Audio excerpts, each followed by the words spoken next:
Muy buen viernes para todos, ¿cómo andan? Bienvenidos a Fácil Desviarse.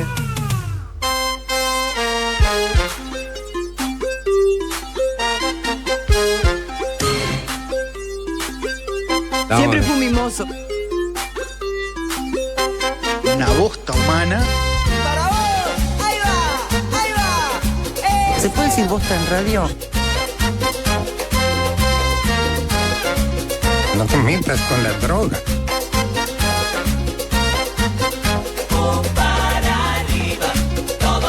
Usted no es un tipo común. Conversábamos con los chicos del tema de la droga. Este Lo baile aplaudo, bueno presidente, es lo aplaudo. muy divertido. Se pone más bueno si bailan conmigo. No es merengue, samba, ni ¿Vos mataste al ballín con este baile? conga. Esto es para bailarlo y darle de Dale, vamos a ponerla y vemos qué pasa. Sí, qué hermosura.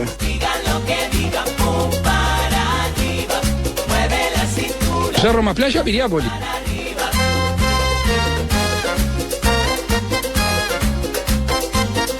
Soy un progresista. Arriba, fenómeno.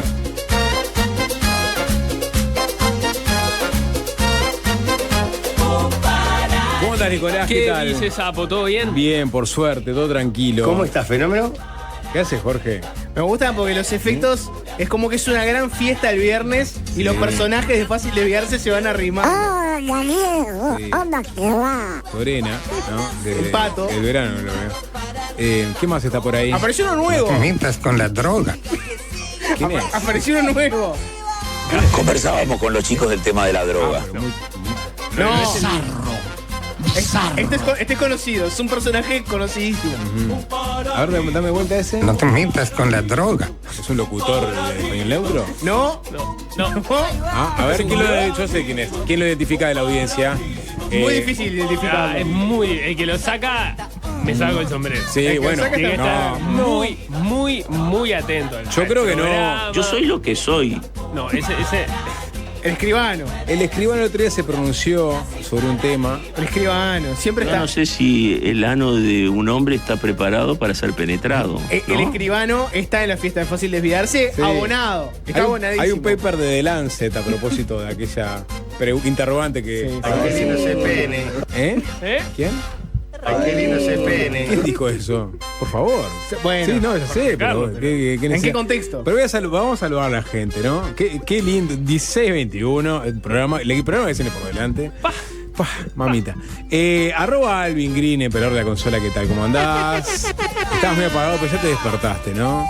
Por favor. Este Es un Pulpa. profesional. Puede hacerlo sin ganas y parezca que tiene ganas. Yo le voy a decir que el Pulpa Carvajal, ¿no? La persona que está en todos lados, aparte, ¿no? El Carva. El Carva. ¿No? ¿Cómo te decían en el barrio de chico? El Carva.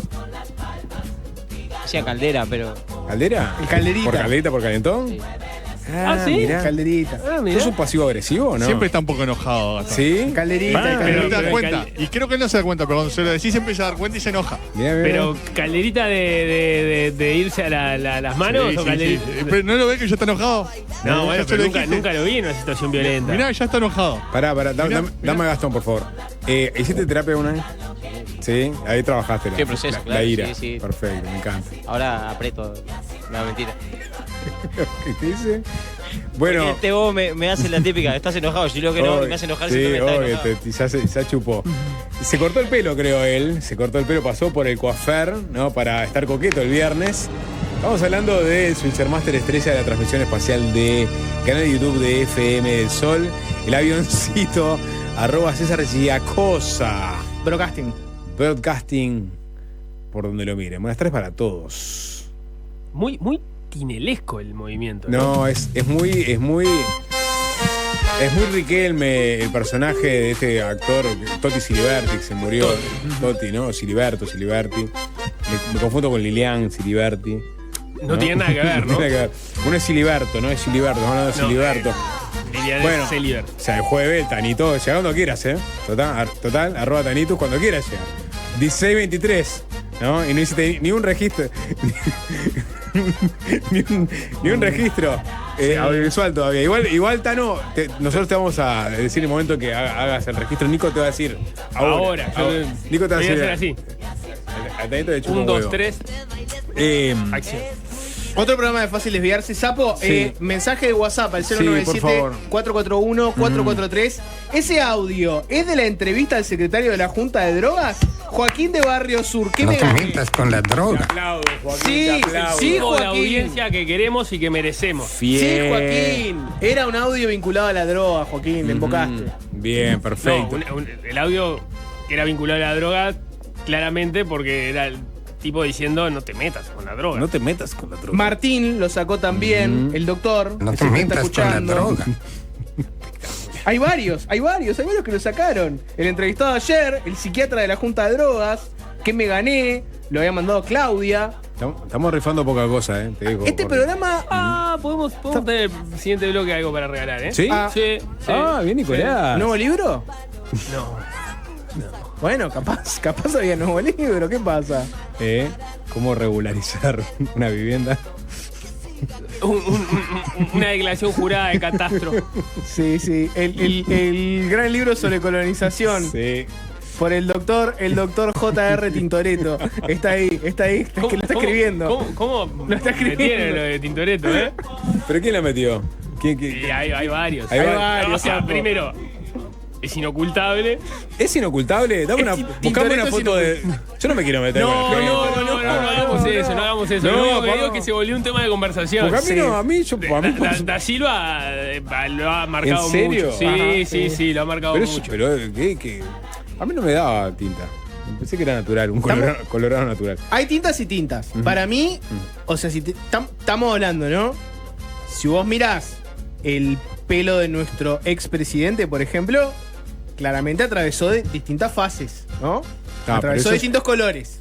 No, y distintas densidades. También. No, pero atravesó distintos colores también. No, ni pedo. ¿Colores? Ni en pedo. No. Si no mirás, lo tengo si mirás tan la claro. gama, yo creo que va desde un castaño más o menos clarito hasta un castaño muy oscuro. No, Pero esa pero es la vida. Esa es la vida y puede ser el tratamiento que se hizo, el bulbo capilar, que sale con otra coloración. Pasa que el Tintoretto Colonization es muy evidente el color, no es un buen color. Es un color ahí, medio pelo. Yo creo que no. Es muy evidente, Sapo. No me quería meter en el tema. Yo Igual sé tampoco. que lo saqué sin querer queriendo. ¿Sacás la pero- tinta? Esa es la pregunta acá. ¿Eh? Nico, ¿vos tenés canas? Tengo ganas. ¿Tenés canas? La barba. ¿Te harías la tinta? No tengo nada en contra de eso, pero no he sentido la No es para vos. necesidad. No, a priori me siento cómodo con las canas. ¿Sapo? ¿Qué? Perdón. ¿Te harías la Cambiando tinta? foto. ¿En dónde? En la barba. En el vello público. ¿Tenés? ¿Eh? ¿Cómo? ¿Eh? Vos tenés una barba canosa. ¿Tenés? ¿Qué? ¿Tinta? Sí. No, No. canas. Es cierto Canas. que Sapo, al ser de una generación, un escalón arriba de nosotros, Nico, Sí. no puede contestar preguntas Del como si futuro. fuéramos adolescentes del Claro. futuro. Vengo del futuro, chicos. Vos Sí. decís que así ¿Hasta dónde te llegan las canas, Sapo? Exacto. Un día se pueden sorprender y ver un largo vello blanco en la entrepierna. Pa. Uno. Es un poco más de información de la que quería. Ah, bueno. Agradezco el dato igual. ¿Es caoba el color de Viera? Bueno, ¿Eh? es una onda caobesca. ¿Es sí, lo que sí, se sí, denomina sí, sí, caoba? Sí. Lo que pasa es que no hay un Es muy color vieja natural. escuela, Sí, gracias, ¿no? ¿Cómo? No hay un color natural. de Bueno, ese- de no, ese hay una nivel, evolución del mundo de la Sapo. tinta importante. Claro. No, ni que hablar.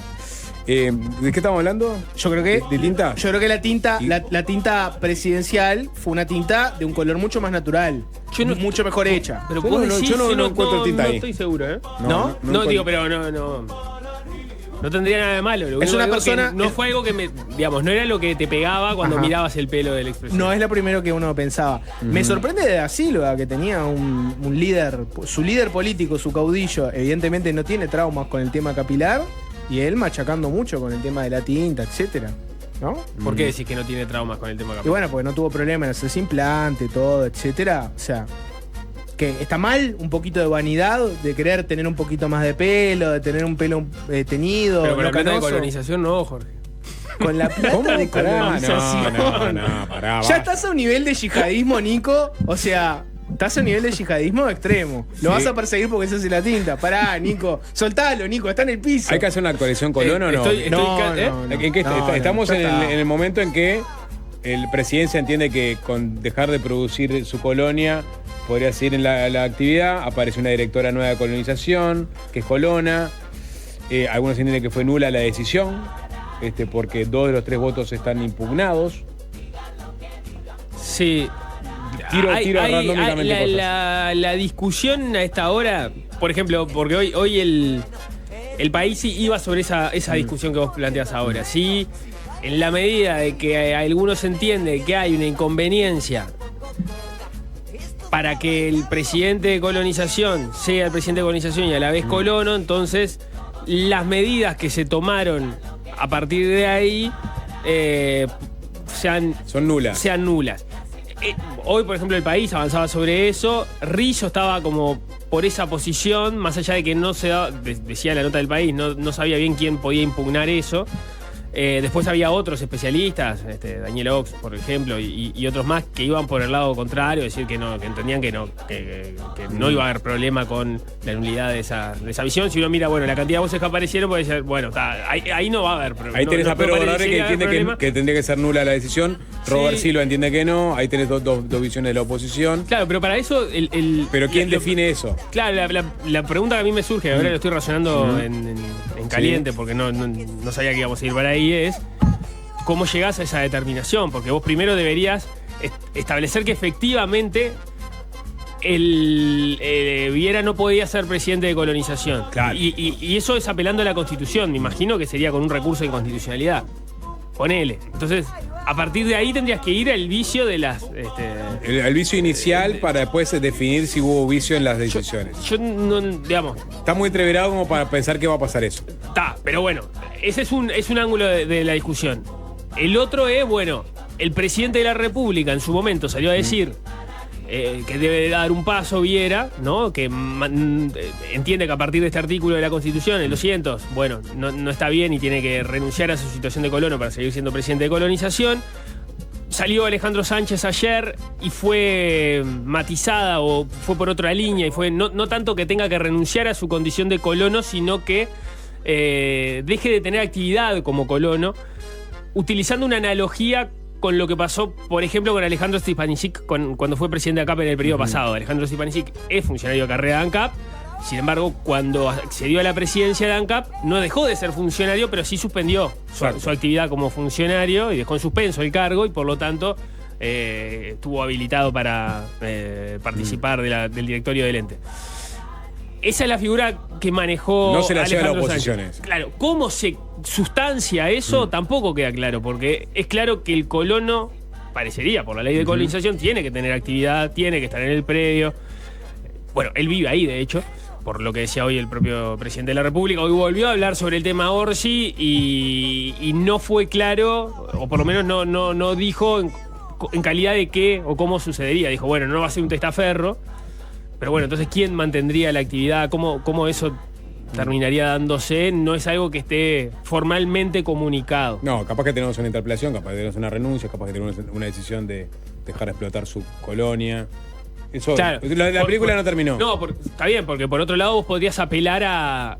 Claro, pasa que Orsi marcó postura. Orsi de alguna forma volvió a dejar en offside a parte de sus legisladores. Hoy conversaba con Sebastián Sabini en Desayunos Informales. Sebastián Sabini dice, no, nosotros entendemos que no hay una incompatibilidad. Y de hecho la oposición, ahora oposición, también lo entendió para atrás durante muchos periodos, porque hubo integrantes de directorios que fueron vicepresidentes, directores, vocales de colonización, y siendo colonos, y esa incompatibilidad no estuvo arriba de la mesa. Claro, por lo tanto, pero la oposición entiende que estuvieron mal antes, simplemente que no se lo marcaron. Claro, pero entonces... Lo aceptan ahora. Pero lo que voy es... Perdón, Jorge, nos fuimos. Bueno, Estamos hilando No, a un pero está nivel. bien. Estamos hilando a un nivel de especificidad demencial. O sea, Pero hay que definir esto, hay que definir esto. ¿Le puedo dar mi perspectiva al respecto? No por un tema de entretenimiento comunicacional, sino por un tema de lo que estamos hablando, ¿no? Les digo cuál es mi proceso personal con respecto a este tema. A ver qué comparten. Porque lo hablamos un poco fuera del aire, ¿no?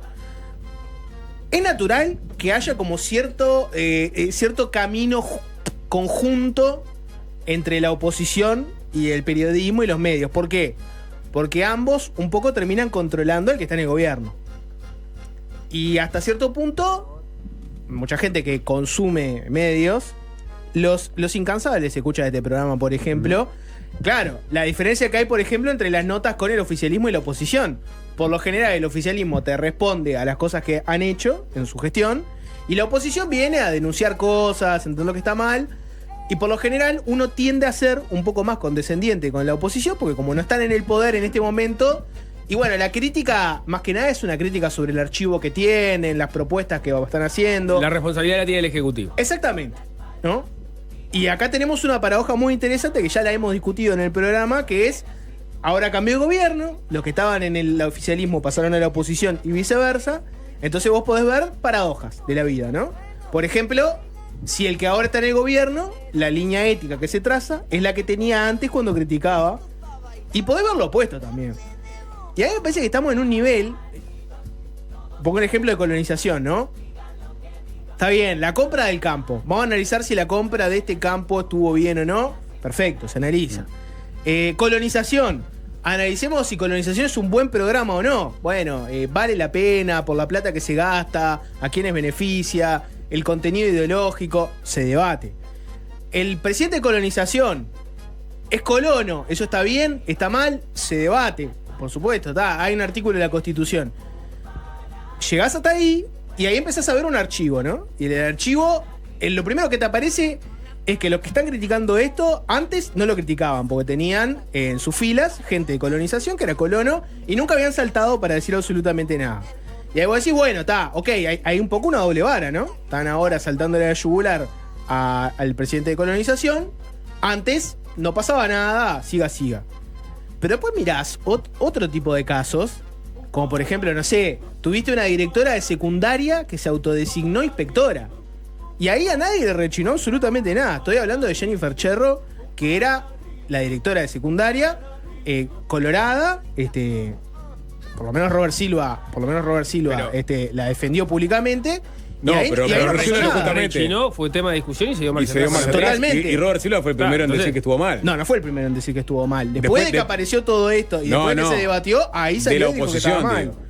O sea, lo que te quiero decir es, estamos hilando un nivel absolutamente fino con el de colonización, en algunos casos que, está bien, lo podemos hacer e ir.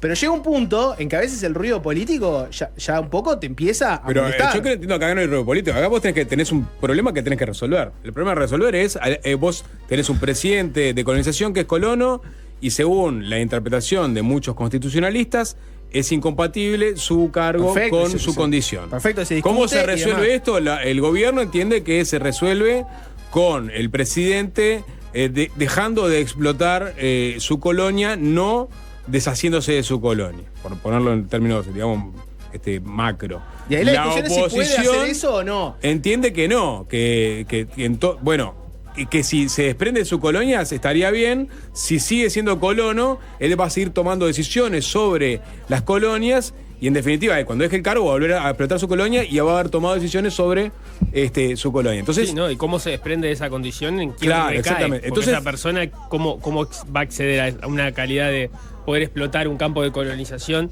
sin que la otra persona deje de ser colono? Por eso, entonces, la oposición dice, o renuncia o se desprende por completo de su colonia, y hay que ver en todo caso si se desprende, cómo se desprende. Es un tema difícil de entender y difícil, me imagino, que de ejecutar. Y con la política atravesada. La política está, pero mega atravesada, y me parece que el tema tiene una cuota de hipocresía también fuertísima, porque... Te voy a poner un ejemplo. Acá los legisladores votan todo el tiempo cosas que los afectan a ellos directamente. Todo el tiempo. Constantemente, todos los legisladores que tienen campo votan cosas vinculadas al mundo del agro y los campos. ¿Cuál es la diferencia? La diferencia es que levantan la mano y dicen, yo tengo campo. Bueno, pero la normativa establece que tienen que hacer eso. Y ahí nadie dice que es incompatible. Y ahí nadie dice, está mal que un legislador tiene determinado negocio vote una ley que lo va a beneficiar o lo va a perjudicar. La diferencia es tan clara como que reglamentariamente el legislador tiene que avisar y luego votar. Exacto. Y alguien que dirige un ente, el artículo 200 de la Constitución dice que no puede hacerlo. O sea, la diferencia, ¿cuál es? Y es esa, es la normativa, que esa es lo que te... La diferencia es lo que pasa que la normativa... lo que dice la ley. Lo que dice la ley no quiere decir que no hay una cuota de hipocresía en nuestra política en la cual vos, en determinados casos, podés tener un conflicto de interés salvaje y votar todo lo que quieras si lo avisás y en otros no. Pero entiendo el punto, Jorge, y nadie nunca hace acuso de recibo de esos temas, porque como la ley dice que solo le pasa a estos, vos decís, no hay una pasa hipocresía en la normativa entre a quienes les pone esas imposiciones y a quienes no. Y la vara moral que te manejan determinadas personas. Eso es una discusión que ahora no es válida. Digo, no es válida. Yo te la podés discutir ahora. de fondo, pero no es la discusión concreta sobre la situación. No, la discusión. Vos la situación la das sobre determinada normativa. Tenés que resolver un tema puntual ahora. Si no estás siempre discutiendo sobre ideales. Está tenés que discutir sobre la situación concreta. Pero yo lo que te digo es que al mismo tiempo que me parece bien dar la discusión y la damos, y vamos hasta el último cabello tenido del presidente de colonización y le revisamos todo. ¿Cómo pagó la tinta? Vamos a ver la plata que sacó. Estoy afín. Revisale todo. Revisale si tiene el final de obra del horno de barro de colonización.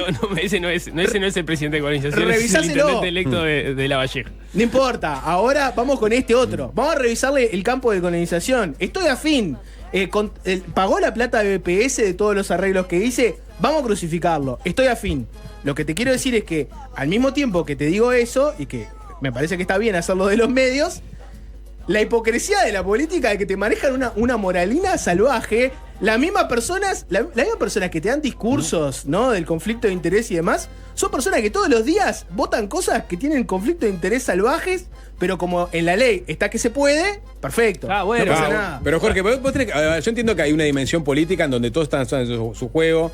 El secretario cuando digamos anunció que habían comprado en Hora Mujica las hectáreas, de alguna forma estaba haciendo una reivindicación de una bandera política. La oposición encontró una endija por la cual puede pegarle al gobierno, pero una endija que en todo caso le da a la derecha en ponerlos entre la espada y la pared, porque encontraron una incongruencia en la Constitución del presidente de colonización. Punto. Sí, aparente, es interpretable. No todos piensan lo mismo, pero es incongruencia, o sea, y sobre esto hay que resolver. O sea, si el presidente de colonización es colono, hay que crucificarlo. Y vamos a crucificarlo. No hay que crucificarlo, pero no hay que crucificar a nadie.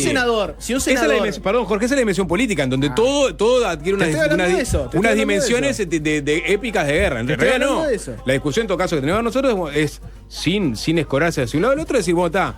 ¿Qué dicen unos y otros sobre qué tiene que hacer el presidente en este momento? ¿Tiene que renunciar a sus colonias? ¿Tiene que seguir con su colonia pero dejar explotarla?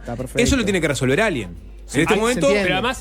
Pero además otra cosa, porque yo entiendo lo que vos decís, bueno, como son previsibles las posturas de uno y otro, entonces es todo parte del juego político, y eso quiere decir que el periodismo no lo tiene que tratar. No quiere decir que no tiene que tratar. Entonces, hay que ser consciente de las cosas vienen de quien vienen y con el objetivo que vienen. Vos tenés que concentrarte en las cosas. Exacto. En las cosas. ¿Sí? No, más allá de quien vengan, porque si no vas a invalidar el discurso de una parte u otra parte que son los legítimos representantes de la ciudadanía. Con lo cual vos tenés que atender a lo que dicen. El discurso es una cosa. Una cosa es la denuncia concreta. Sí. Te voy a poner un ejemplo. Una cosa es decir, mirá, el presidente de colonización no puede ser colono. ¿Por qué? Mirá este artículo de la Constitución. Una cosa es ese elemento. Y otra cosa es el discurso de la moralina política que viene a... No, qué horrible que esta persona... Ese discurso te lo hace alguien que, por ejemplo, no sé, en su partido hay personas que son colonos y votan una ley vinculada a cambios en el régimen de cómo ser colono. ¿Entendés lo que te quiero decir? Yo separo la denuncia concreta del tema y de lo que tengo que hablar, pero al mismo tiempo no voy a comerme tampoco la moralina pero política. Nadie te está proponiendo otra cosa. Ya sé, pero el tema es, vos podés decir, bueno, ¿cuánta relevancia le vas a dar a este tema? ¿Qué tan importante es este tema? Y ahí se da siempre un juego de construcción de la importancia. Lo que vos crees que es importante como periodistas, como medios, y la relevancia que le da el sistema político, ¿no? Y hay una transferencia de relevancia de una agenda a la otra y viceversa. En este caso, el sistema político entendió que esto era un tema importante. Y no solo lo entendieron de una parte, lo entendió el oficialismo primero que nada, cuando en un momento de máxima sensibilidad lo anuncia esto como algo que se hace en honor a Mujica, más allá de que no se compró por Mujica, se dio en base a los plazos establecidos por la ley, no hubo ninguna ilegalidad en eso, pero lo circunscribieron en uno de los momentos más fuertes que tuvo el cortejo fúnebre de Mujica, o sea, el oficialismo lo pone arriba de la mesa y la oposición sale rápidamente a contraatacar cuestionando la compra. Entonces, tuviste de las dos partes, la ubicaron como una discusión importante. Y es importante además por otros niveles, porque fue un compromiso de campaña, uno de los, no sé, 32, 48 medidas prioritarias de gobierno del presidente electo, y por lo cual es uno de los objetivos de gobierno. Entonces, es un tema sobre el cual vos vas a estar analizando. Y además, es un tema que tiene divisiones claramente y oposiciones, como se está viendo, ideológicas sobre qué es lo que debe ser colonización. O sea, el tema es relevante por muchos aspectos. Recontra. Y entonces vos tenés que entrar en la discusión también para ir despejando o no qué cosas son. ¿Hay todo humo en relación a las denuncias contra Viera o no? ¿O efectivamente tiene una incompatibilidad? ¿Cómo va a ser una persona que tiene determinadas incompatibilidades, en el caso que estén probadas, para tomar decisiones sobre un instituto que es muy importante para este gobierno? Y esas cosas tenés que entrar a despejarlas, porque para saber precisamente dónde está el humo, dónde son los fuegos de artificio de la discusión política, dónde hay cosas que tienen razón, porque va a seguir habiendo además compras de colonización.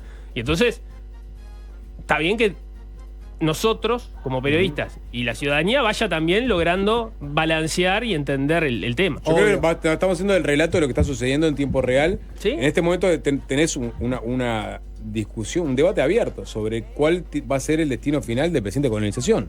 Si va a seguir en su cargo, si va a seguir en su cargo pero sin su colonia, o si va a seguir en su cargo con su colonia o sin explotarla. Esa es la situación. Esa es la situación, una de las situaciones que tenemos en este momento que el gobierno tiene que resolver. Claro, es una arista, desde mi punto de vista, en relación a todos los otros niveles de discusión, un poco más pequeña, porque hay formas básicamente de laudarlas, porque en definitiva alguien podría presentar un recurso, alguien con legitimidad para hacerlo, pero un recurso de inconstitucionalidad o por una violación de la Constitución, y eventualmente se tendría que laudar en relación a eso. Pero ahí tenés que ver si la política justamente está tratando de no llevar a ese extremo el asunto y esperar a que el oficialismo tome una decisión. Pero el oficialismo está atrincherado en su defensa. No, bueno, no. Eso es lo paradójico, de alguna forma, que fue cuando derivamos a esta discusión, que es, vos tenés una visión del oficialismo, por ejemplo, lo que mencionaba hoy Sebastián Sabini y muchos legisladores más que entienden que no hay una incompatibilidad, que Viera puede seguir en su actividad y siendo colono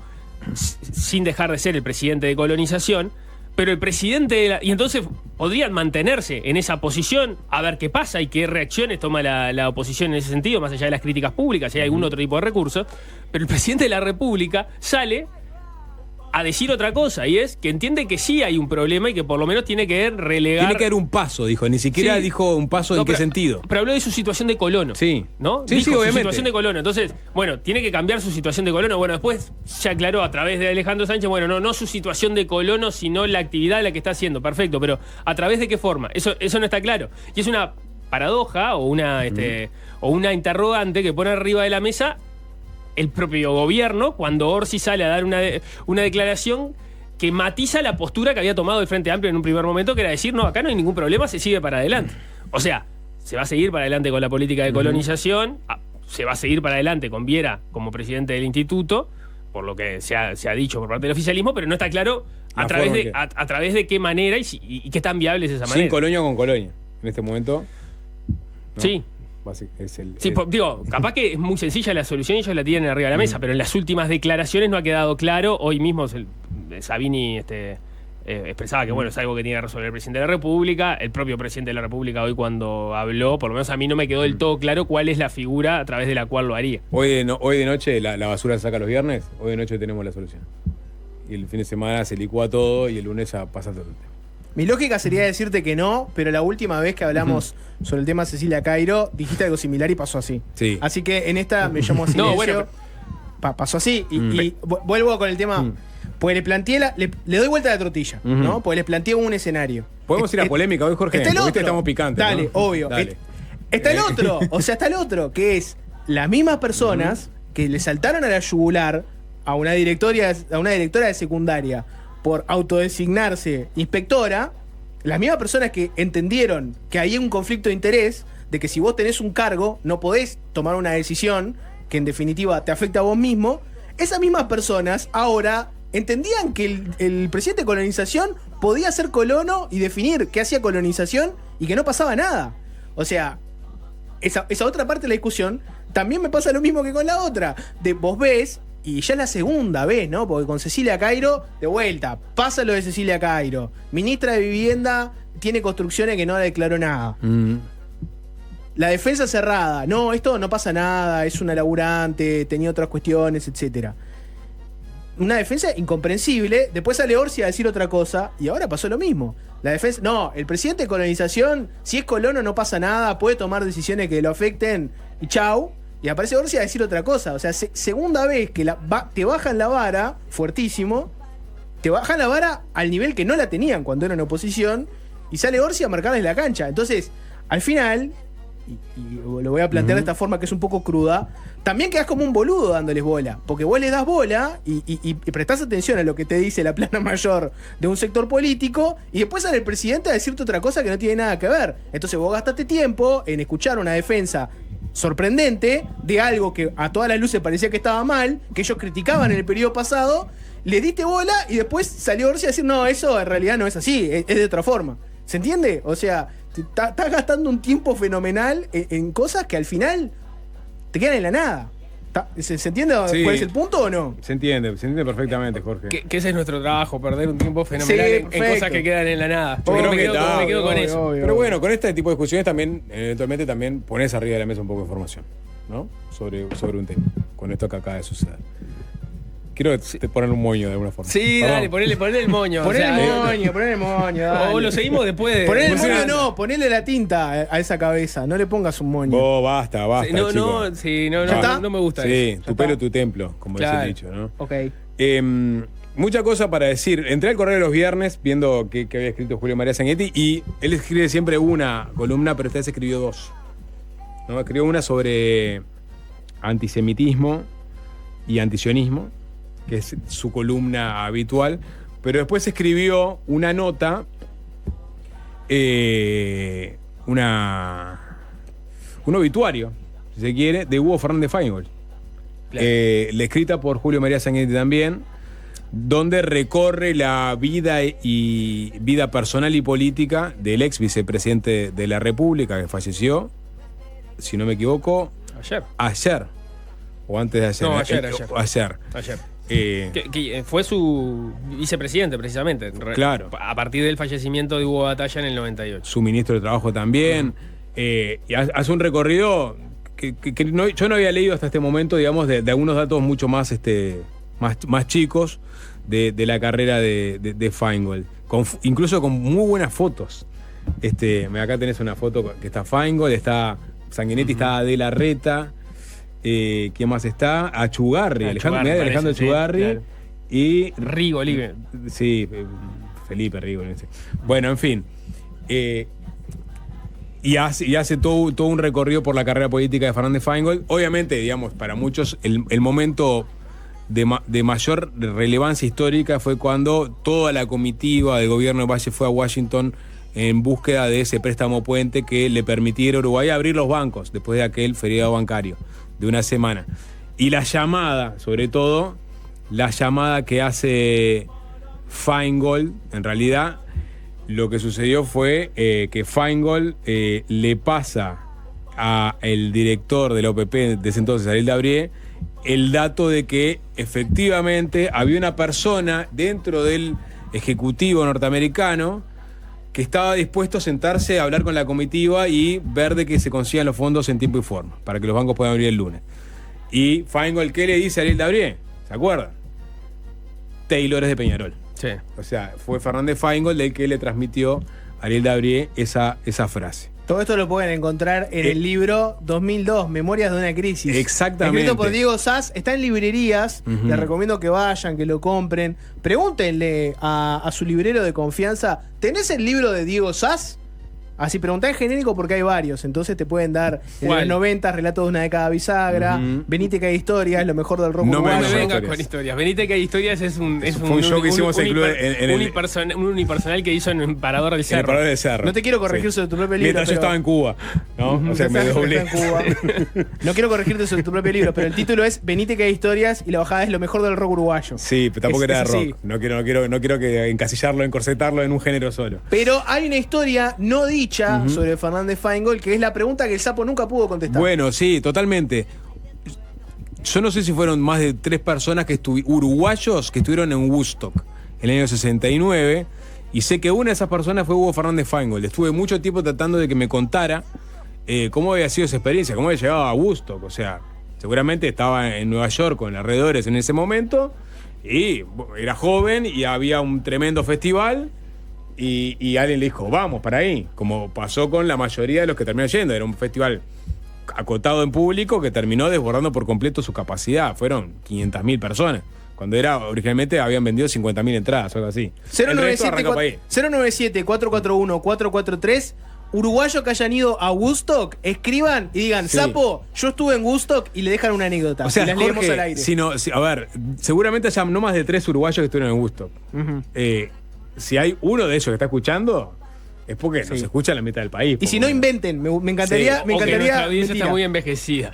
También. Hay una intersección, Nico, y me parece interesante. Y si no inventen. Y la clásica canción de arranque del Sapo, Está ¿va a ir bien. por el lado de Woodstock? No, no inventen porque al Sapo le interesa mucho esto. No, inventen Mire fuerte. que escribe un libro en base a testimonios falsos. claro, inventen no. fuerte. Soy capaz de hacerlo. Los Me uruguayos. quedé con la espina con esa 3 historia. millones en Woodstock se llama. Sí. Sapo, claro. Sapo estuvo en Woodstock, me quedé viendo a Jimi Hendrix y Tomé la que tomó Janis. y ahí arrancan en mentir. Bien, Es qué por ahí, lindo. 097-441-443 y el chat de YouTube. Otro apunte, porque alguien dice, ¿no fuiste a ver a Fermín Muguruza ayer, Sapo? No sabía que estaba Fermín Muguruza en Uruguay. Igual puedo decir que lo vi en la estación de AFE, cuando vino por primera vez. Y Fermín Sí, claro, y te cruzaste con Manu Chao en Cabo No. Polonio también. Sí, no, claro. fue muy Claro. posterior al auge, digamos, de Cortatu, ¿no? Pero Fermín Muguruza después vi que dejó una muy buena declaración, le hicieron una entrevista en La Diaria. Fermín Muguruza llega a Montevideo. Llegó justo cuando murió Mujica. Le preguntaron sobre Mujica. Fermín Muguruza es una persona, es el referente del rock radical vasco, del punk radical vasco, muy vinculado, por ejemplo, a Batasuna, digamos, el brazo armado de ETA. Es decir, una persona, no digo que sea un justificador del terrorismo de ETA, pero sí una persona muy militante por la independencia del País Vasco. Y le preguntan por Mujica, y miren la frase que tiró, ¿no? Lo quieren transformar en un personaje de Walt Disney, pero Mujica tomó las armas cuando había que hacerlo. Como dice, no ensalcen el Mujica que no abrazó la democracia era no.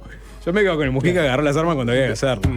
Ese es Fermín Muguruza, que parece que tocó en la sala del museo y que estuvo muy bueno el show. Nada de eso vamos a escuchar en este arranque. Y porque me quiero detener, Nicolás, te miro a vos, ¿no? ¿A mí? Sí, porque estás sobrecargado de laburo, no estás encontrando tiempo para... Todos estamos sobrecargados Sí. de laburo, ¿eh? No estás encontrando tiempo para descansar. Y hoy me sucedió una cosa muy linda, que es que encontré Pero un tenés buen... exactamente el mismo horario que yo en este momento. Bueno, Con sí. 5 sentidos estás en el mismo horario que yo. Bueno, está, pero entonces capaz Y que... tenés una hija.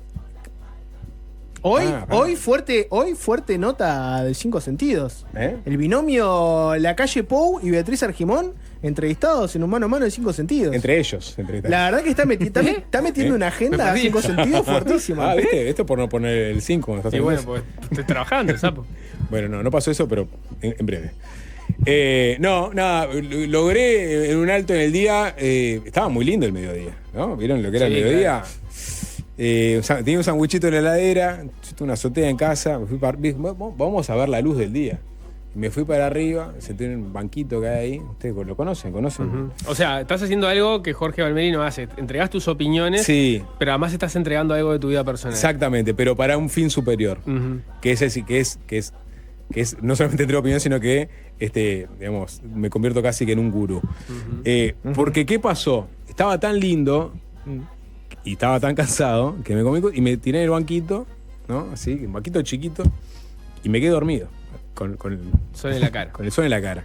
Puede ser una anécdota tierna, Sí. desde el punto de vista de que el sapo disfrutó del día. También puede ser la anécdota de que el sapo almuerza, le pega un rayo de sol y se queda dormido, ¿no? Como Garfield, ¿no? Pero mira, y dije, en un momento dije, capaz que llama un vecino, me ve ahí, me llama a mí, dice, Sapo, hay alguien en tu balcón, ¿no? Un intruso. Pero no pasó eso. Pero sí, mientras me iba quedando durmiendo, dije, no hay nada, o sea, hay mucha cosa importante, pero no hay nada más lindo que el sol de invierno, ¿no?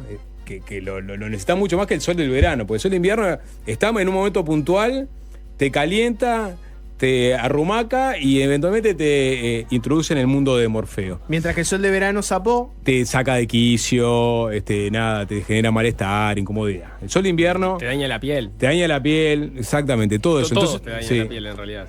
Bueno, pero te pone mucho menos cuando el sol está en una tarde casi invernal. Así que nada, y enseguida obviamente sol de invierno de Extremoduro. Erika, ¿a qué remite musicalmente? Rock. Los Hives. ¿No? No. Los creo. Vines. Y no sé por qué me dio para ese lado, perdón que me cuelgue con eso. Pero todas estas cortinas en realidad buscan emular alguna banda o algún estilo particular.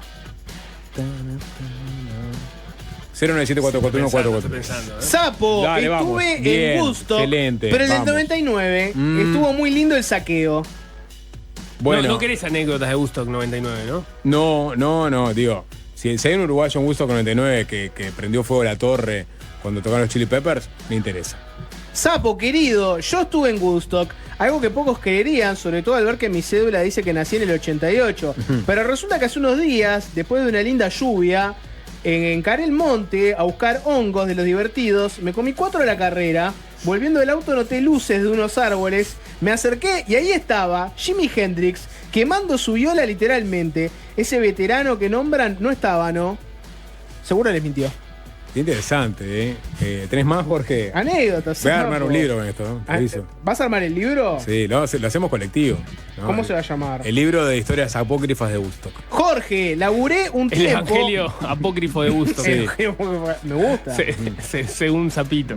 Jorge, laburé un tiempo en el disco de Punta Carretas cuando abrió 1993-1994 aprox, y teníamos un compañero veterano que decía que había ido a Woodstock a chequear dónde cayó el avión, pero la edad cuadraba. Supuestamente vivió algunos años en New Jersey, sabía mucho de música de los 60, 70 y además hablaba muy bien inglés. ¿Y tiene contacto? Bueno, ese es el problema. Hay muchos ¿no? que, así como dice que estuvo en el concierto de Manu Chao, los más veteranos dicen, yo estuve en Woodstock, ¿no?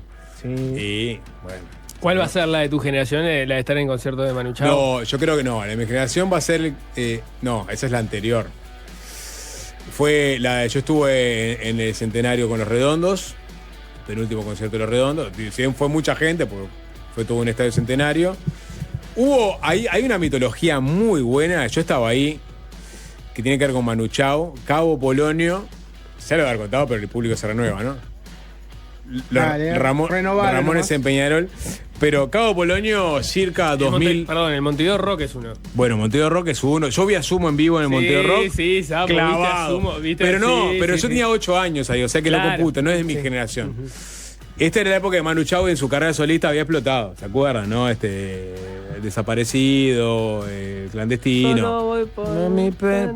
Poneme.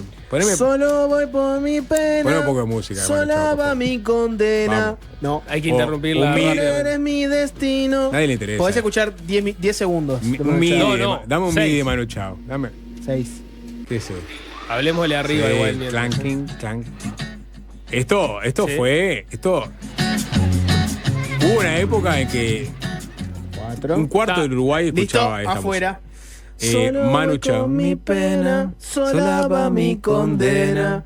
Correr es mi destino, por no llevar papel. Perdido en el corazón de la grande Babilón. El clandestino, yo soy el quebraley.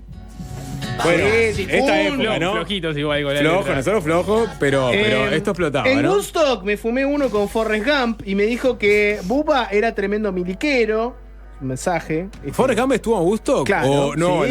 no, Forrest Gump estuvo. Penny estuvo en Woodstock. Forrest Gump la fue a buscar. La fue a buscar. Estuvo en Woodstock, si no me equivoco. Sí, No, sí, Penny estuvo. vuelve, estuvo en Woodstock, vuelve con las flores, todo. La fue a buscar a Washington. Penny, era Penny, ¿no? La noviecita. acuerdo el nombre Estuvo en ahora. Woodstock y después Estuvo. termina enroscada en la heroína. Sí. Jenny, esa es en la de Woodstock Big Bang Theory. hay muchos mensajes que no te puedo leer. Sí, dame si estuviéramos todo. en la mesa te los leía todos, pero no estamos. ¿Por qué? En Woodstock fui a alpargatas blancas, volví, las lavé con conejo y parecen nuevas. Es una anécdota con chivo, además. Qué lindo. Hermoso, sí, Sí, me sí, encanta. En Woodstock le pegué un terrocito de azúcar al Charlie. Estaba con una gente de bien, andaba de poncho blanco. ¿Cómo? ¿Qué? Qué lindo, qué interesante. Bueno, está, cuestión. 2002, por ahí, que es la época que explotaba Manu Chao. Cabo Polonio. Tardecita, ¿no? Hermoso día en Cabo Polonio. Ya el sol pegaba fuerte. La tarde se puso más agradable. Mucha gente en la playa, en la Calavera sobre todo. Y de repente, y ya se estaba por poner el sol, ¿no? Y así, a lo lejos, empieza a verse venir gente. ¿No? Gente caminando por la playa. Que al principio eran de apuñadito de gente, no sé qué. Ya cuando cayó la noche. Walking Dead.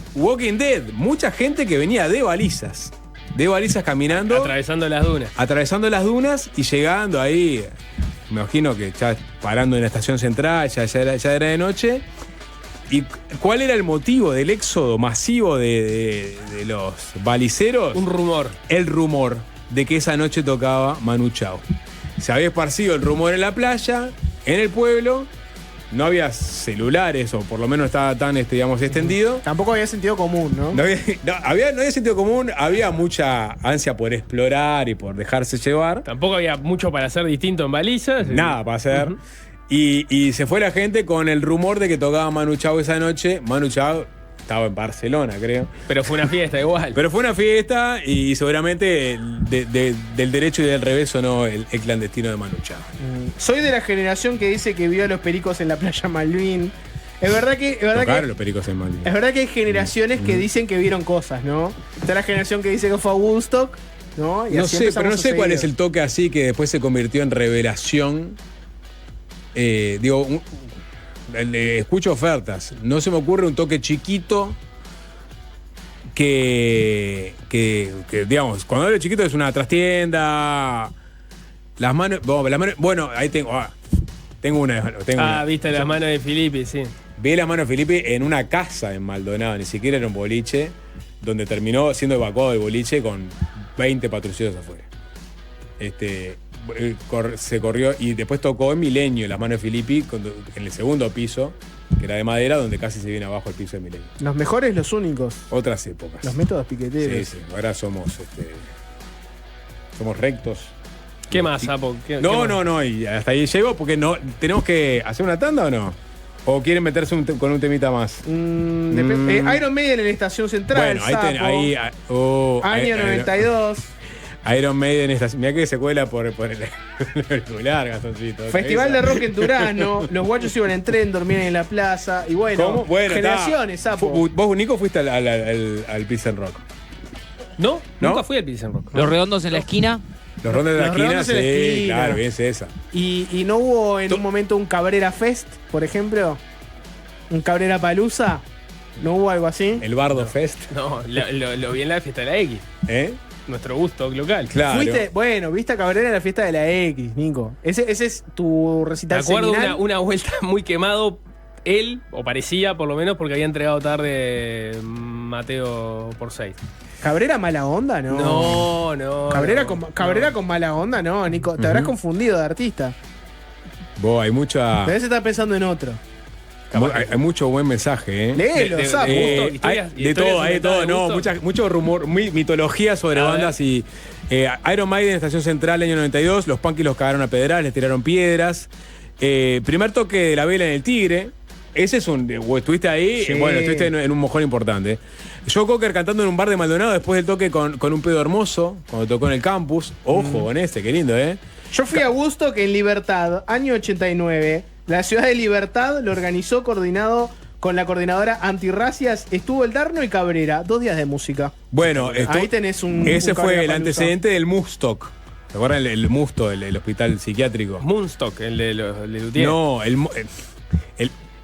El Musto era un hospital psiquiátrico, como el Villar de Bo, que no existe más, creo. Y en el 96 hubo un festival en Colonia que se lo apodó el Mustock.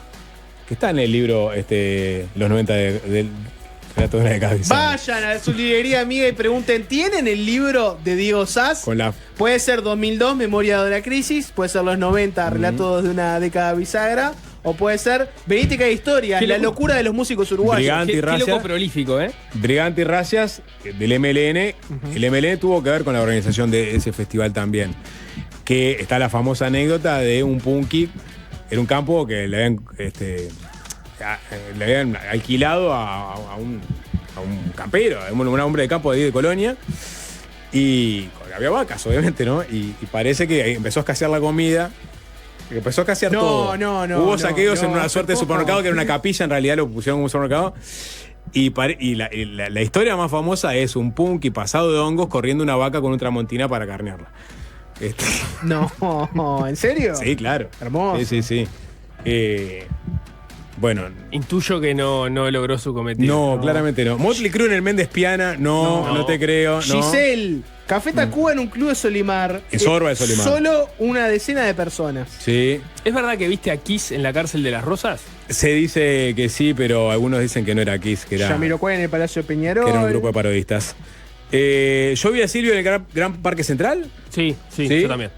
Ajá, ojo. Sapo, está acá. Un Sí. toque legendario, fines de los 80, en Colonia. Se dice que mataron una vaca. Bueno, ¿viste? Ya Vayan sé. al libro, porque en realidad en la historia de la vaca es del año 96, del festival que se le conoció como el Mustock, ¿no? Porque estaban todos locos, que tocó Cross, tocó Plátano Macho, tocó La Tabaré, había colectivos de todo tipo. Hay un mini documental en YouTube que lo pueden ver. Está buenísimo, porque ahí estaba la agenda pro aborto, estaba la agenda pro marihuana, antirracias o antirrepresión. Se juntaron, año 96 estuve ahí, Teatro de Verano, dos fechas eran divididas las pelotas. No se escucha lo que está diciendo. Perdón, es que no le puedes hablar, si querés antes hablabas en el micrófono. Mateo y Cabrera en La Candela, el mejor recital que vi hasta ahora. Aparecen los cabreristas, Nico. Los fans de la cabra. Están apareciendo todos. Van Halen en el cilindro. El Indio Solari y el Albatros, papá. ¿Cómo? El Indio Solares en el Albatros, pero eso lo cuenta él que iba a ver murga al Albatros. Bueno, no que él cantó en el Albatros. es una persona que afirma haber estado en el Albatros con el Indio Solari. Yo estuve en el Garage del Topo cuando sonaron sus primeros acordes del primer tema de Los Buenos. También fui a su primer toque junto a Cadáveres, dice este oyente. Es una historia creíble. Sí, Fito Enecus. Tremendo. Llenó una limusina blanca y se puso a tocar. Elton John en Plaza Lafone. Sí, Elton John en Plaza Lafone. En la casona de Campbell. Sí, Me sí. cierra, Fer, ¿no? Soy de la generación que vio a Yacimena en el Quibón, Sapo. Maná en la casona de Campbell es hermoso. Sí. Mateo en la playa Malvin. ¿Es verdad que viste a Andrea Bocelli en el Sacude? Bueno, no voy a echar en el Sacude. Se decía que Cat Stevens vino a La Paloma de paseo. La sangre de Verónica Namarcor no es una novedad. Porque, digo, creo que capaz que hoy de noche toca Namarcor también, ¿no? Yo vi al Piña en Tres Cruces, en aquella famosa bataola de Tres Cruces. Sí. Gritando a los Limp Bizkit, quemen todo. A los Limp Bizkit diciendo quemen todo. Vi a Citarrosa en el estadio. Está lleno 18 de mayo del 84. Vi a 4 pesos cuando éramos 15 en el callejón de la facultad. Bien, cuenta, computa. Los Pericos en la Plaza Malvin. Durán en AFE. Yo estuve en la Plaza de Viejo Pancho cuando bajó el sapo en Cancilleros con la policía. Bien. Bueno, que pago por haber estado ahí, ¿no? Lástima, me sacaste una foto. Lou Reed en el Teatro de Verano. Redondo es el Palacio de Peñarol. No, bueno, sí. Vi el primer toque de la saga. Phil Collins en el Tito Borjas. Sí. Sui Generis en el Francini, Sapo. Qué lindo. Cerca de los 2000, recuerdo ir a un pub cerca de Barrio Sur y fue la primera vez que escuché a Snake. Tenía el parlante al lado y fue hermoso escuchar ese bajo. Sí. Vi a la Versuita Capela bajo lluvia en Piriápolis, Hereford en el Viejo Jack. A la Reina de la Teja en el Arbolito, pone alguien acá. Explotó el mensaje. El Murguero Oriental. La gente está con ganas de recordar, ¿eh? Vi a Cabrera en la Alianza y atrás mío en la cola estaba el Darno y lo pude saludar. No aportás una anécdota de Cabrera, Nico, pero todos los capricornianos que están en la audiencia están saltando de alegría. Fui al Woodstock 2 en el 94, juega. Vi a Gilby Clark en Blues Live. Níquel y Paralama Cenafe. Dream Theater en el mercado Williman. Tocaron los Ramones El Palacio, el puto. Vía de Calta en el estadio. León Gieco caminando con una bicicleta por Playa Grande de Piriápolis cantando a capela. Sapo, lo de la mano de Filippi, ¿fue cuando aceptaron venir por una bolsa de...? No sé, pero fue un recital de alta complejidad. Richard Clayderman en el Java, ¿lo viste? También mucha gente dice que estuvo ahí, Nico. ¿Escucharon a Calamaro y Cabrera haciendo Horizontes? Signo de pregunta. Este mensaje me parece muy críptico. No, Daniela Mercury en el Quibón. Sí. Estuve en el casamiento del Darno en Catedral. Bien. Vi a Hojas en Portones Shopping. Vi Guns N' Roses y Soundgarden, pero en Minneapolis, en 91. Estuve en la recital del Abuelo de la Nada en Las Canteras. Joe Cocker en el San Rafael con una banda de covers después de su recital en Maldonado de madrugada. Se ve que eso pasó en serio entonces, Siglo en la Factoría, 93. Vi el diploma de Sendik. Neil Armstrong en la Aurora. René Pietraficia y B.B. King en el Tinglado. Qué lindo. Qué lindo estaba ese show, Dire Straits en la cantina del Sporting. Jimi Hendrix en la sala de museo en el 66. La Renga en la Factoría. Me acuerdo de lo comía en el Club de Pesca del Cerro. Una locura. Eso pasó, creo también, ¿no? Ronnie James Dio en la IASA. Black Sabbath en Espacio Guambia. Y ahí podremos seguir todo un día haciendo esto, pero no se puede, hay que hacer una pausa. Sapo, contale a la gente la nota que se viene después, que está en la intersección de la música y la IA. Sí, ¿alguien conoce la historia de Lauro Ayestarán? El musicólogo Lauro Ayestarán, archivólogo también me imagino. La persona que en la década del 50 salía a grabar los sonidos típicos de la música folclórica uruguaya. Entonces decíamos, hay que preservar, digamos, esto. ¿Cómo se toca el piano en este momento? Y le decía a alguien que tocaba el piano. El piano tambor, ¿no? Bueno, toque de piano. Y le ponía el micrófono y tocaba. Y lo mismo con el chico con el repique. Grababa las murgas de la época, músicos de la época en general. Qué visión, ¿no? Absolutamente. Un adelantado que generó un archivo importantísimo. Y ese archivo, por suerte, se preservó. Yo creo que digamos, el antecedente más cercano que tenía Ayestarán era Alan Lomax en Estados Unidos, que se encargó de grabar a todos los bluseros viejos que venían tocando desde el principio del siglo XX en lugares recónditos del delta del Mississippi o en Chicago eventualmente. Y Lomax dijo, no, bueno, hay que rescatar, esto es realmente un acervo del patrimonio cultural norteamericano, y gracias a eso es que la gente conoció a Led Belly, por ejemplo. Y a muchos otros más. Bueno, Lomax es, digamos, la referencia global. Lomax. Exacto. Es Lomax. Y Ayestarán en nuestro país es lo que Lomax fue a Estados Unidos. Bueno, ese archivo existe, está en la Biblioteca Nacional, está el archivo de Ayestarán, y hay todo un archivo de la música uruguaya. O sea, todas las cosas que pasaron por la música uruguaya están en ese archivo. Y muchas cosas tienen una pésima calidad. Entonces hay un proyecto ahora del archivo de Ayestarán que es recuperar la fidelidad de esos sonidos, y para eso fueron a un departamento de la Facultad de Ingeniería y generaron una conjunción laboral, y de eso vamos a hablar, del archivo de Ayestarán, pero del trabajo que están haciendo con Ingeniería para recuperar buena parte de ese archivo que está muy deteriorado y que la gente puede escuchar como se escuchaba en el momento. Y después va a haber un imperdible mano a mano, Sapo por Watusi, Watusi por Sapo. Vuelve Watusi. Lo anunciamos el otro día, vuelve Watusi, la banda del pelado Raúl, por decirlo de una forma, una de las bandas más importantes del auge del rock uruguayo del principio de los 2000. Van a hacer una fecha y vamos a conversar con ellos ahí, más sobre las 6 y pico de la tarde. Fácil se impone. Fácil desviarse.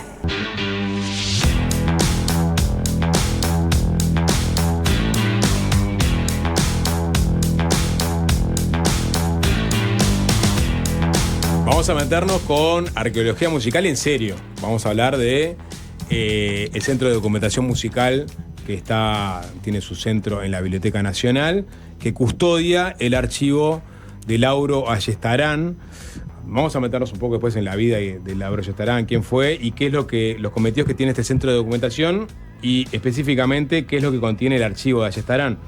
La excusa es que se está redigitalizando, por decirlo de alguna forma, el archivo Ayestarán con la colaboración de otra institución que es la Facultad de Ingeniería. Vamos a recibir a dos de las personas que están encargadas de este proyecto, a Federico Sayez, del CDM. Bienvenido, Federico, ¿qué tal? ¿Qué tal? Gracias por la invitación, un saludo. Gracias a vos. Y de la Facultad de Ingeniería, Ignacio Irigaray. Bienvenido, Ignacio. Muchas gracias. Ya vamos a explicarles por qué tenemos a estos dos mundos hoy sentados acá. Pero primero capaz que, Federico, hablemos del archivo, del Centro de Documentación Musical y específicamente del archivo Ayestarán. ¿Cuándo surge el Centro de Documentación y cuánto tuvo que ver justamente que tuvieran el archivo Ayestarán en sus manos?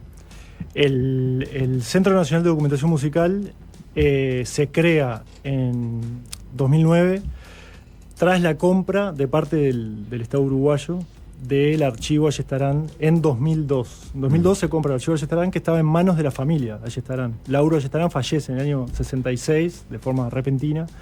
Y bueno, felizmente la familia se queda y conserva esos materiales, pero el Estado no se hizo cargo hasta el 2002. Gracias a las gestiones incansables de Coriún Aronian, que fue otro musicólogo, discípulo de Lauro Ayestarán.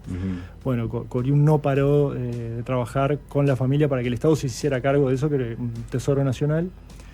Y a partir de la compra de ese archivo en el 2012, se crea en el 2009 el CDM con la intención de, preservar y difundir, ¿no? Poner en manos de la ciudadanía los materiales, el trabajo de Ayestarán, pero también seguir de largo, digamos, con ese trabajo de documentación musical y registrar todo lo que sucedió en materia musical en Uruguay a partir de la muerte de Lauro, o aquello que a Lauro no le dio en vida, porque hizo muchísimas cosas, no le dio para registrar, como decir Pedro Ferreira, que fue contemporáneo a Lauro Ayestarán, pero bueno, es un trabajo que Ayestarán no pudo abarcar, por decir un ejemplo. Pero, a ver, estamos hablando entonces, a ver, la música uruguaya registrada en algún formato surge, creo que a principios del siglo XX, con los rollos de Nava, me imagino. Ayestarán pudo registrar con su trabajo arqueológico una porción de la música que se generaba en Uruguay. El centro, aparte, también incorpora las grabaciones editadas de esa época que Ayestarán no registró. Bueno, no es que incorpora, digamos, no es una cosa exhaustiva de que... De tener todo lo que se editó en Uruguay. Pero todo aquello que es de interés, ¿sí? Para preservar la memoria de la música en el Uruguay y que le ha sido ofrecido o que el CDM ha encontrado, sí, se ha incorporado y se va incorporando progresivamente al acervo. ¿Qué más tienen, por ejemplo, para hacer eso? Bueno, por ejemplo, hablando justamente de Pedro Ferreira, hay una cantidad de sus grabaciones comerciales que precisamente fueron reeditadas después de un trabajo con Facultad de Ingeniería, de Restauración y Procesamiento Digital, fueron editadas en conjunto con Ayuí Tacuabé en disco.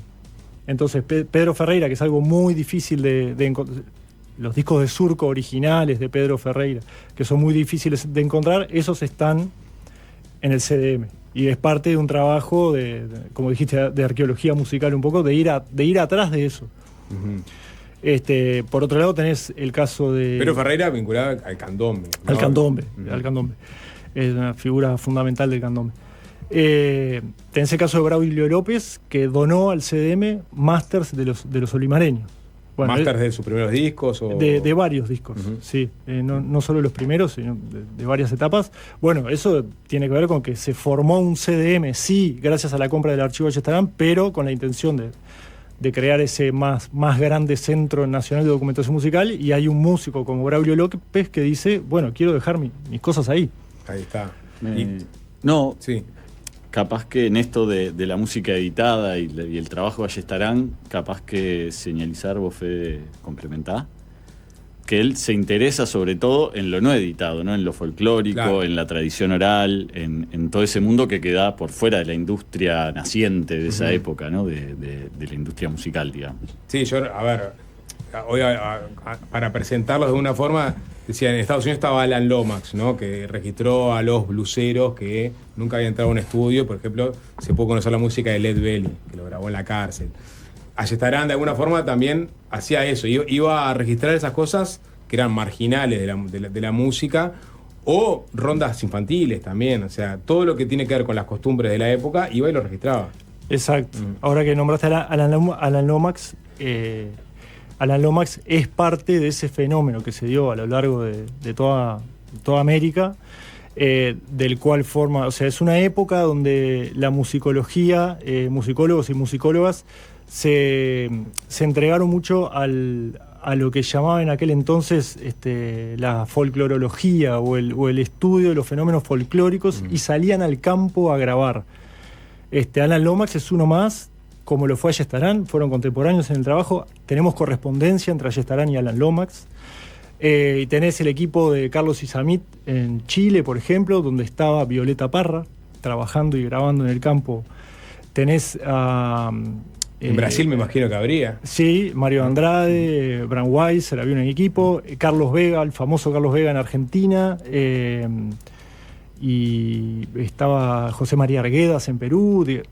Eso, había un esfuerzo continental de salir a grabar al campo lo que le llamaban en aquel entonces el folclore. Uh-huh.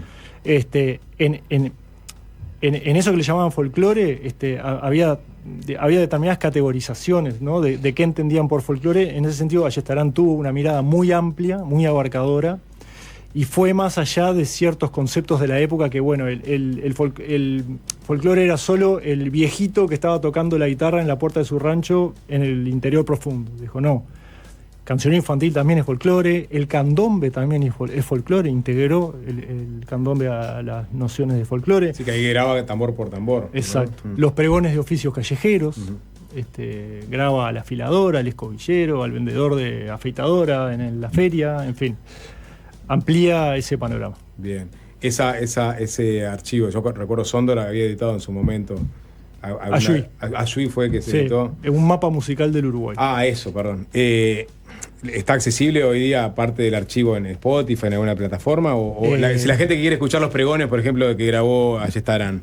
Bueno, está en la página web del CDM, hay una selección que es diferente, creo, a la del mapa. Lo hicimos por gusto, para ofrecer cosas que no estaban en el mapa. Si entran en la página y ponen grabaciones, panorama, tienen un panorama de unas 50 grabaciones. Y no tengo claro si Ayuí colgó en Spotify el mapa musical, que sí sería bueno que se hiciera. Está el fonograma de los estilos también. Está el fonograma de estilos. ¿Cómo es eso?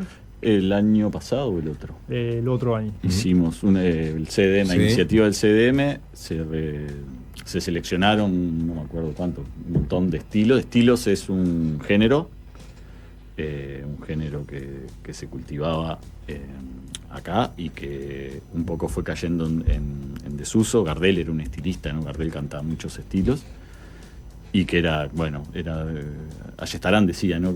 Que era de los más, de las expresiones más hermosas.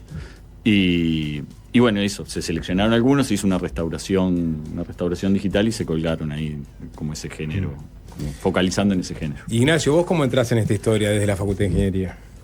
Bien, entro un poco por ser músico también, entonces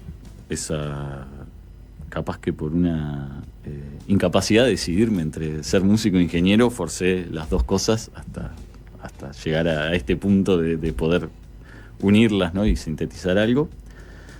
Y bueno, en la Facultad de Ingeniería, desde el 2004, 2005, hay algunas personas que empiezan a trabajar en cosas de audio. Martín Rocamora y Ernesto López hicieron un proyecto llamado Tararira, que era como un micro... Era un Shazam. Un micro Shazam, así, con los Beatles. Con los Beatles, que es una maravilla, y que eso abrió la puerta a que, se empezara, ¿no? Hace 20 años no es lo mismo que ahora decir, vamos a hacer cosas con la música, había que como derribar mitos por lo pronto. Y seguimos trabajando desde esa época. Yo cerca de ahí me incorporo a ese grupo de procesamiento de audio. Y es mi interés como unir esos dos mundos. Y empecé a hacer un doctorado hace unos años y ahora estoy como en el proceso de finalizarlo. Y me interesa todo lo que es la música folclórica y todo lo que es la tradición y el rescate. Y era medio que de cajón hacerlo en restauración de grabaciones y tal. Ahí, hablando ya hicimos algunas cosas con Federico y bueno, nada, es como el camino natural era tratar de usar esas grabaciones que son hermosas y que significan mucho para hacer el trabajo. Le da como sentido a lo que hago. Porque acá lo que están haciendo es agarrando las cintas y nuevamente digitalizándolas con nueva tecnología o lo que sea. Sí, lo que sucedió es que el CDM cuando se funda, digamos, cuando abre, disponía de las grabaciones de Ayestarán en formato CD, que venía de cinta DAT, cinta de audio digital, que venía de cassette, que venía de las cintas. Entonces, el trabajo que habían hecho era en el año 92 más precisamente, pasar las cintas de Ayestarán a cassette, a los viejos cassette ochenteros, los cassettes C90. Entonces, bien, estaba todo eso ahí, maravilloso, ¿no? Estaba todo el acervo de grabaciones de campo de Ayestarán ya en formato digital, pues estaban en CD disponibles. El CDM trabajó y sigue trabajando al día de hoy con todo ese material, pero no es la mejor situación, digamos, en términos técnicos y de calidad, tener una genealogía tan larga, ¿no? Tantas generaciones de respaldo, una atrás de la otra. Lo mejor es digitalizar directo de la cinta. Nosotros teníamos de cinta a cassette, de cassette a DAT, de DAT a CD. Hace no mucho, cuando hay cambios administrativos y al CDM lo pasan a Biblioteca Nacional, también llevan para ahí las cintas, la colección de grabaciones de Ayestarán que estaban en cinta en el Museo Romántico, en el Museo Histórico Nacional, con sus respaldos, o sea, una copia espejo. Había 2 juegos de las cintas de Lauro Ayestarán. Se pasan al CDM, del Romántico al CDM, del Museo Histórico Nacional al CDM, para unificar el archivo, ¿no? Las autoridades resuelvan hacer eso, y bueno, a partir de ahí entonces dijimos, el trabajo obvio con el que hay que continuar ahora, entonces, ahora que disponemos acá en el CDM de las cintas y que estamos terminando con el pasaje también a Biblioteca Nacional de armar una estación de digitalización, un cuarto de sonido, así acondicionado acústicamente, acondicionamos los cinteros, buenos cinteros, Revox. Dijimos, bueno, lo lógico ahora es ir a digitalizar directo de la cinta y por primera vez digitalizar la cinta, porque en realidad lo que se había hecho era pasado a cassette. Claro. Y de cassette a digital, no era una verdadera digitalización de las cintas. Eso significa mayor fidelidad. Sí, y trabajar con dispositivos actualizados y calidad, es decir, parámetros actualizados. Ahí Ignacio puede hablar bien sobre esto. Bueno, sí, eso estamos hablando que eso se hizo en el año 92, por ahí, ¿sí? ¿No? O sea, era otra tecnología y sobre todo eso, ¿no? Distinguir una copia analógica siempre va a perder un poco de calidad en ese proceso, mientras que una copia digital se va a mantener en el tiempo. Entonces, cada copia que se hace son unos decibeles de ruido ahí que se meten y que se pierde información como mínimo, ¿no? Pueden aparecer más cosas en cada copia. Entonces, ir hacia los originales es como un camino que... Es ir casi hacia el lugar donde se grabó la cosa. Digamos, sí, ¿no? Es llegarlo más... Y da una posibilidad de... Ese trabajo te ahorra muchísimo. Sacar los 30 decibeles de ruido que tenés en la copia de tercera generación, bueno, si llegás a la de primera generación, te ahorrás muchísimo, vas a obtener mucha más calidad. Mucha más calidad. Ustedes trajeron material. O sea, no sé si el material que vamos a escuchar es el que han digitalizado, sí. Es el digitalizado. Trajimos un par de las cintas. Están recién sacadas del horno. Están recién sacadas del horno. Esto que vamos a escuchar ahora es parte del material de Lauro Ayestarán que están digitalizando en conjunto con el procedimiento de audio. Así es. ¿Qué es lo que vamos con la primera? Vamos a decirle a Alvin que nos tire por cuál querés arrancar, Federico, y si querés darle un poco de contexto. Trajimos 2 grabaciones, una en acordeón y otra en guitarra. Y lo primero que vamos a escuchar es una mazurca de Aquilino Pío, que era un acordeonista de Salto. En Salto es muy famoso, de hecho hay un museo donde está el acordeón verdulera de Aquilino Pío. Bueno, es una figura popular muy conocida en Salto, a quien Ayestarán grabó allá por la década de los 50. Década del 50. Un virtuoso. Un virtuoso. Un virtuoso del acordeón. Pero era un músico popular, digamos. Era un músico popular, callejero, de ferias, pulperías. ¿Y él lo graba en dónde? Y lo graba en el Club Remeros de Salto. En el Club Remeros de Salto. Así es. Pero Ayestarán que le convocaba a las personas o iba al encuentro de las personas donde estaban tocando. Eso depende un poco de la época, porque a medida que pasaron los años, Ayestarán fue tuvo a disposición diferentes dispositivos de grabación. Entonces, al principio eran unos fierros impresionantes de 30 kilos, o un poco menos, pero igual, aparatos enormes que tenían que ir a toma de corriente. Entonces eso obligaba a Ayestarán a ir a algún lugar de referencia, tipo un liceo, una escuela, el club, y convocar a músicos y músicas a que fueran ahí a grabar. En el periódico local, en lo que fuera, en la radio, se avisaba que venía el profesor Lauro Ayestarán, ¿no? Una cosa así. Ayestarán daba una conferencia y quienes quisieran grabar y mostrar cosas tradicionales del repertorio tradicional, entonces iba a estar ahí Ayestarán para hacer las grabaciones. Después, Ayestarán más adelante consigue un grabador, el primer grabador portátil y a batería, y eso sí le permite ir hasta la vivienda del entrevistado, por más inaccesible que estuviera. Ahí se puede meter campo adentro, por ejemplo. Exacto. Entonces en los años 60 empezás a encontrar, yo qué sé, sí, ya en Aguas Corrientes, grabando a Ramón López, que era otra figura local, que tenía su ranchito medio alejado, ¿no? Medio perdido. Bien. Esto entonces, Aquilino Pío, década del 50, una mazurca en acordeón. Una mazurca en acordeón de 2 hileras. Mazurca por Aquilino Pío.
Bien, esto es, digamos, cinta a digital con el trabajo que están haciendo ustedes. De algo que se grabó en la década de 50, pero perfectamente te sumergís en ese momento, ¿no? Un disparate. Es un disparate. La nobleza del soporte cinta, ¿no? Y claro, porque eso es lo otro, ¿no? La cinta, lo que genera. Sí. ¿no? Y el detalle es que, por ejemplo, no se escucha prácticamente el hiss, sí. No está. No limpiamos, eso no lo tocamos. Eso está salido eso es un crudo de digitalización, no está procesado. Es una locura. Vamos a escuchar uno más, ¿les parece? Vamos. ¿Qué es lo otro que trajeron? Ahora es Héctor Abriola, guitarrero de Rocha y grabado en Rocha también. Más o menos misma década. Misma década, guitarrero, pero digamos, ¿qué estilo toca? Bueno, Abriola era un típico guitarrista, cantor de esa época, que cantaba en estilos, milongas, cifra, valses capaz, canción criolla. Y él se definía como guitarrero de ferias y pulperías. Así se le presentó a Ayestarán. Guitarrero de ferias y pulperías, vamos a escucharlo.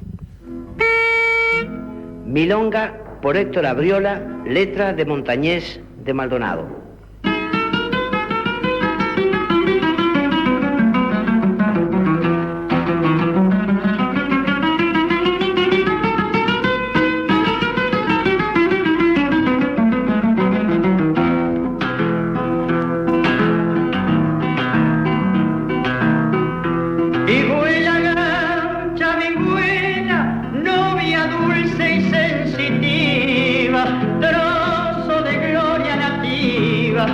brotando en la cantinela, son madres de las abuelas costumbres del tiempo de antes, cuando el payador errante peinó su rala melena. Caíste como hembra buena en los brazos de tu amante.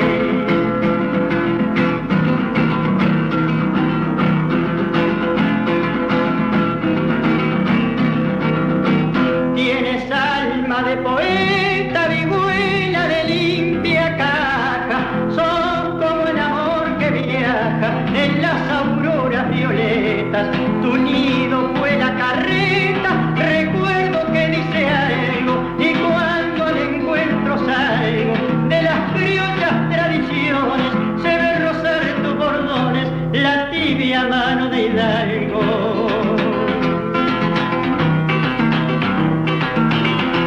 Brotaste en la canción, agreste de Ascasubí, por eso te llevo el mí dentro de mi corazón. Son la única razón de mi lírica inquietud, y cuando en mi plenitud muera cantando el ayer, tú vihuelas de tener la forma de mi ataúd.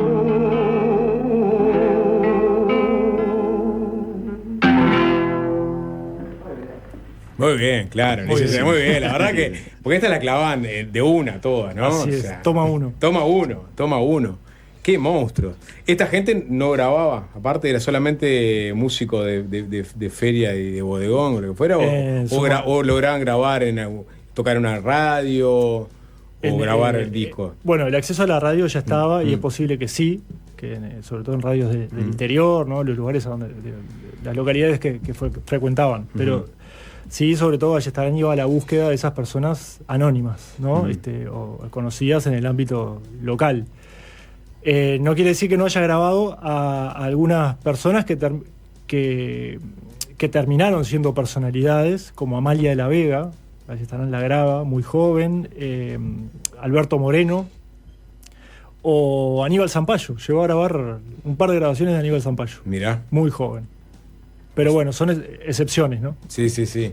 Bueno, gracias por arrimarse. El material, como decían, está en proceso de digitalización. Están arrancando con esto. Y eventualmente esto va a quedar disponible para la gente que lo quiera escuchar. ¿Querés contar vos de la parte esa de poner disponible? Bueno, va a haber una parte que va a estar disponible. La idea es hacerlo disponible como producto para investigación científica, digamos. Ahí estamos definiendo un poco con Federico cómo cuidar también el material del archivo y también como ver que tenga su interés. Entonces probablemente publiquemos fragmentos cortos de 20, 30 segundos de todo el archivo. También nos interesa el ruido en esto del procesamiento, ¿no? Basado en datos. También el ruido es parte de lo que nos interesa para ver las estructuras que hay ahí adentro del ruido. Entonces también lo vamos a guardar y lo vamos a publicar, eso como parte de un trabajo científico. Y bueno, y la idea después será ir trabajando sobre eso ya más por parte del CDM, ¿no? Trabajando con ese material para curarlo y darle sentido e ir publicando cosas que tengan sentido y que generen difusión y que eso circule. Bien, Federico Sallés, Ignacio Irigaray, gracias por arrimarse. Muchas gracias. Muchas gracias. Y buen laburo. Gracias. Es fácil desviarse.